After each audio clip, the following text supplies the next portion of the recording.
Assalamualaikum Ustaz. Waalaikumsalam Pak Ustadz, siap. Alhamdulillah Ustaz, kita silaturahim lagi Ustaz. Kita sharing ya, diskusi ya, hal-hal yang bermanfaat Ustaz. Niat ngaji Ustaz. Nah ini berkaitan di masyarakat ya Pak Ustaz ya, terkait ada apa namanya santet ya, santet dan lemahnya tauhid. Jadi pertanyaannya begini Pak Ustaz, jadi mengapa sihir itu apa namanya kuat pada sebagian orang? Jadi ada yang orang ini istilahnya ya disihir atau disantet itu kena gitu ya, ada yang memang kebal dan gitu saja. Ini kenapa ada yang seperti itu kan? Jadi ada mungkin apakah tauhidnya terlalu lemah atau memang sihirnya yang istilahnya gurunya kuat gitu yang bagus itu? Iya, yang pertama ya kalau kita dari perspektif tauhid Ustaz ya, semua kembali kepada idznullah, izin Allah. Jadi itu kaitannya dengan takdir Ustaz ya, kodok kodarnya bagaimana itu. Ya kalau memang dari Allah diizinkan untuk masuk ya masuk Ustaz, sekalipun kepada orang soleh. Nggak pandang bulu ya, nggak pandang soleh. Kalau Allah itu nggak ngizinkan sekalipun kepada orang yang imannya tipis, ya artinya masih bertahap ya, masih berproses untuk menuju iman yang hakiki, itu nggak akan kena. Itu kalau dalam perspektif tauhid. Dalam perspektif tasawuf kita dikenalkan dengan kitab Ighathatul Lahfan karyanya Imam Ibnul Qayyim. Nah di situ beliau mengatakan qawiyas syaitan idza dha'afa tauhid, idza dha'afa tauhid qawiyas syaitan. Syaitannya akan mengalami peningkatan daya kekuatannya, artinya ketika dia mau memperangkap manusia ke dalam hal-hal yang nggak baik, contohnya dia membuat dia sakit atau apapun ya, atau santetnya biar cepat masuk, itu memang ketika proses tauhidnya itu melemah.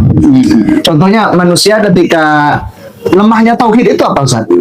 Kalau diaplikatifkan ke dalam kesehariannya, lemahnya tauhid itu cepat lupa kepada Allah.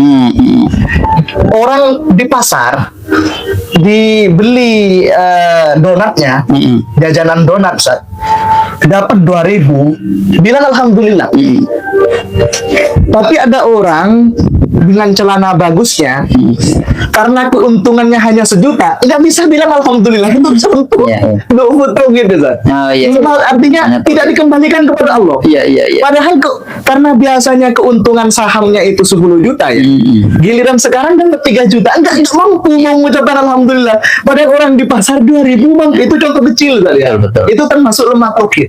Orang-orang semacam ini mudah Ustaz untuk diprongsoki oleh santet, sihir, bukul. Makanya orang-orang kadang di toko ya tidak ada kena ya. Nah makanya kita harus sama-sama memperkuat tauhid kita. Sanadrinya dapat berapapun alhamdulillah. Itu aplikatif kesehariannya. Orang kuat tauhid itu sering mengucapkan alhamdulillah.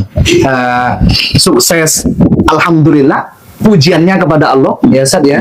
Tidak sukses pun alhamdulillah, mungkin tidak disukseskan karena ketika sukses bahaya Ustaz.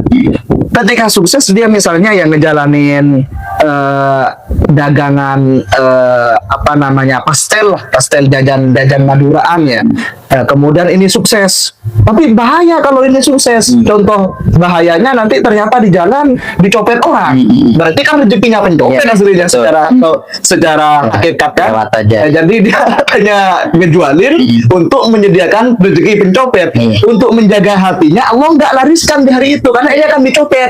Ternyata betul kan dicopet.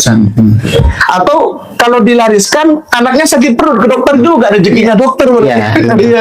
Jadi maksudnya itu alhamdulillah ala fi kulli halin wa ni'mah. Nah yang ketika kita itu pikiran setelah sholat alhamdulillah ala kulli halin wa ni'mah, begitu. Jadi setiap keadaan, contoh orang kuat tauhidnya sering ngucapin alhamdulillah dalam keadaan apa. Makanya dalam sebuah historis Kiai Maimun Zubair, ulama terkenal itu beliau kan pernah menjadi apa namanya dari bawah banget saja, pernah jagain mobil katanya sampai jadi DPR, sampai jadi memang berproses gitu.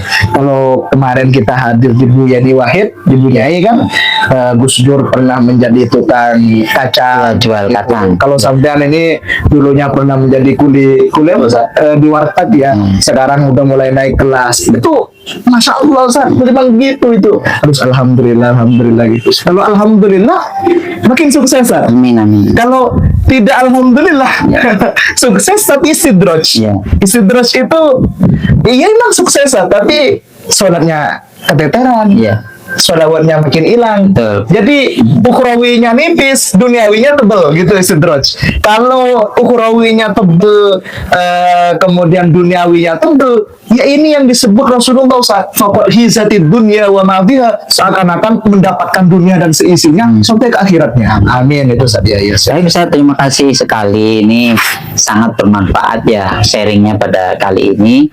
Ya tadi yang harus kita pikirkan adalah bagaimana biar tauhid kita nggak lemah gitu ya, karena tadi disampaikan Pak Ustadz itu lemahnya tauhid itu paling kita tidak ingat ya sama Allah. Artinya contoh tadi dicontohkan dengan orang Dagang. usaha ya, orang dagang, ada orang beli sedikit ya alhamdulillah, berapapun orang beli alhamdulillah. Tapi kalau orang tidak bersyukur ya, kalau untungnya dikit cuek gitu, kalau untungnya banyak baru ingat gitu lah. Itu namanya lemahnya tauhid. Terima kasih banyak Ustaz, ini sangat bermanfaat. Siap, Assalamualaikum. Waalaikumsalam warahmatullahi wabarakatuh.